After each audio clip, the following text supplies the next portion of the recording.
নমস্কার বন্ধুরা, পদ্মদির রান্নাঘরে আপনাদের সবাইকে স্বাগত। মাটির পাত্র ছাড়াই যে কোনো কড়াইতে আপনারা কিভাবে চিতই পিঠা তৈরি করবেন সেই রেসিপিটা আজকের আমি শেয়ার করছি। অনেক সময় বাড়িতে মাটির পাত্রটা অ্যাভেলেবেল থাকে না, সেই ক্ষেত্রে আপনারা যে কোনো কড়াইতে কিভাবে নরম তুলতুলে চিতই পিঠা তৈরি করবেন তার পারফেক্ট একটা রেসিপি আপনাদের তৈরি করে দেখাবো। আর দেখে নিশ্চয়ই বুঝতে পারছেন পিঠাগুলো কতটা সফট আর কত জালিদার হয়েছে। পিঠাগুলো নলেন গুড়ের সাথে খেতে খুবই ভালো লাগে। তো আশা করছি আমার আজকের রেসিপি আপনাদের অনেক ভালো লাগবে। তো চলুন তাহলে পুরো রেসিপিটা দেখে নিই।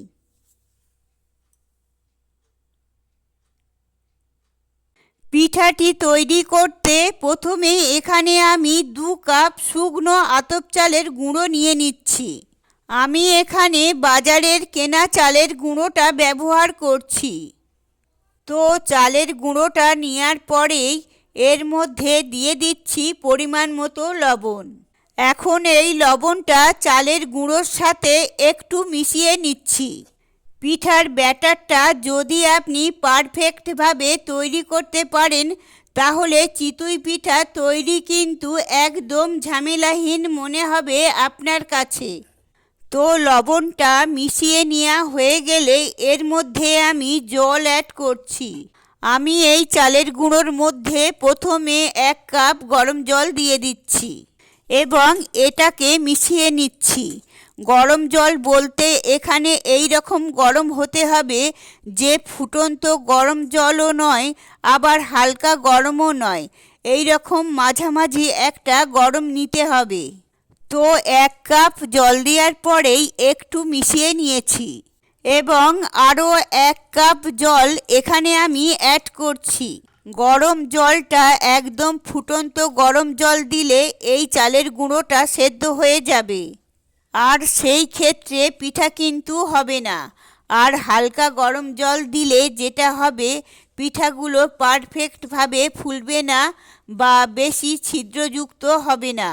এবার একটু সময় নিয়ে এই ব্যাটারটাকে ফেটিয়ে নিতে হবে।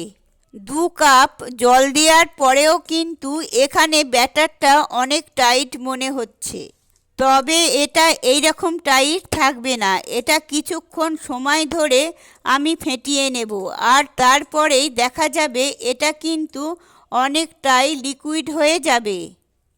তো এই ব্যাটারটা তৈরি করতে আমি আর জল অ্যাড করব না, এই 2 কাপ জলেতেই কিন্তু হয়ে যাবে। তবে অনেক সময় যেটা হয় আপনার চালের গুঁড়োটা কতটা শুকনো সেই অনুযায়ী জলের পরিমাণটা কিছুটা কম বা বেশি হতে পারে। তো এরই মধ্যে দেখতে পাচ্ছেন আমি কিছুটা সময় ধরে এটাকে ফেটিয়ে নিয়েছি আর এতে করে এটা অনেকটা লিকুইড হয়ে যাচ্ছে। তো এই কাজটা একটু ধৈর্য ধরে সময় নিয়ে করতে হবে। তো দেখতে পাচ্ছেন ব্যাটারটা কিন্তু অনেকটা পাতলা হয়ে গেছে। তবে আপনাদের হাতে যদি সময় কম থাকে সেই ক্ষেত্রে আপনাদের আরও একটি প্রসেস বলে দিচ্ছি। সেটা হচ্ছে এই রকম সময় নিয়ে যদি আপনারা ফেটিয়ে নিতে না পারেন তাহলে একটা ব্লেন্ডারে জারে এটাকে 2 মিনিটের মতো মিক্সড করে নেবেন। তো আমি যেহেতু কিছুটা সময় ফেটিয়ে নিয়েছি তাই ব্লেন্ডারে জারে দিয়ে আমি 1 মিনিটের মতো এটাকে মিক্সড করে নেব থেমে থেমে। আর এতে করে কিন্তু পিঠার জন্য ব্যাটারটা একদম পারফেক্টভাবে তৈরি হয়ে যাবে। তো ব্যাটারটা মিক্সড করে নেওয়া হয়ে গেছে। এখন আপনাদের এর ঘনত্বটা দেখিয়ে দিচ্ছি। তো পিঠাগুলো তৈরির জন্য আমার ব্যাটারটা কিন্তু একদম রেডি হয়ে গেছে। এবার আমি এই ব্যাটারটা একটা বাটির মধ্যে ঢেলে নিচ্ছি। তো ব্যাটারটা ঢেলে নেওয়া হয়ে গেলে পিঠাগুলো যখন ভাজবেন তার আগের মুহূর্তে এর মধ্যে 1 চামচ পরিমাণ বেকিং পাউডার অ্যাড করে নিতে পারেন। তবে 2-1টা পিঠা ভেজে নেওয়ার পর যদি দেখেন পিঠাগুলো একটু কম ফুলছে, তবে আপনারা 1 চামচ বেকিং পাউডার অ্যাড করে নেবেন। তাহলে 100% পিঠেগুলো একদম ফুলকো এবং নরম তুলতুলে হবে আর অনেক ছিদ্র বিশিষ্ট হবে। এখন পিঠাগুলো ভেজে নেব।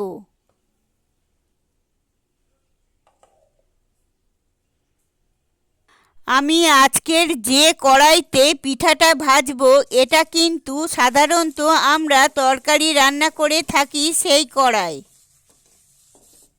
তো অনেকেরই ধারণা থাকে যে মাটির কড়াই ছাড়া চিতই পিঠা ভাজা যায় না। তো আজকের আমি এই নর্মাল তরকারি রান্না করার কড়াইতে কিন্তু চিতই পিঠাগুলো ভেজে দেখাবো।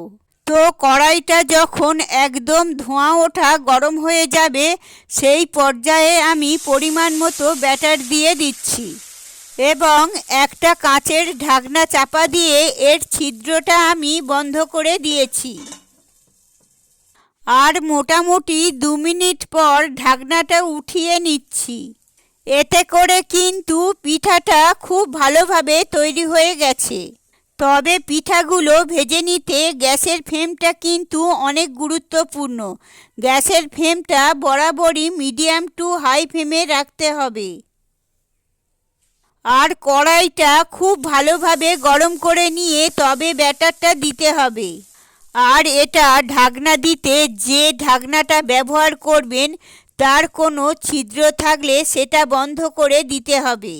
তো প্রতিটা পিঠা ভেজে নিতে আমার 2 থেকে 3 মিনিটের মতো সময় লেগেছে। তো আমার এই পিঠাটাও কিন্তু তৈরি হয়ে গেছে। প্রথমে 2-1টা পিঠা কিন্তু একটু কম ফুলতে পারে, তবে পরবর্তীগুলো খুব ভালোভাবে ফুলবে। আর এটা এত ছিদ্র বিশিষ্ট হয় যে এগুলো কিন্তু খুব ভালোভাবে আপনারা দুধে ভেজাতে পারবেন। তো দেখলেন তো বন্ধুরা, পিঠাগুলো কত সহজে তৈরি করে নেওয়া যায়। যাদের কাছে চিতই পিঠাটা তৈরি করতে অনেক কঠিন মনে হয়, তারাও কিন্তু এই রেসিপিটা ফলো করে একবার তৈরি করে নেবেন। তাহলে দেখবেন এটা কতটা পারফেক্টভাবে তৈরি হয়। এছাড়া পিঠাগুলো যদি দুধে বা রসে ভেজাতে চান তাহলে কিন্তু ভেজাতে পারবেন। এটা এতটা ছিদ্র বিশিষ্ট হয় যে পিঠাগুলো খুবই রসালো হবে আর এর মধ্যে কোনো শক্ত ভাব থাকবে না। পিঠাগুলো কতটা ছিদ্র বিশিষ্ট হয়েছে সেটা আপনাদের দেখিয়ে দিচ্ছি।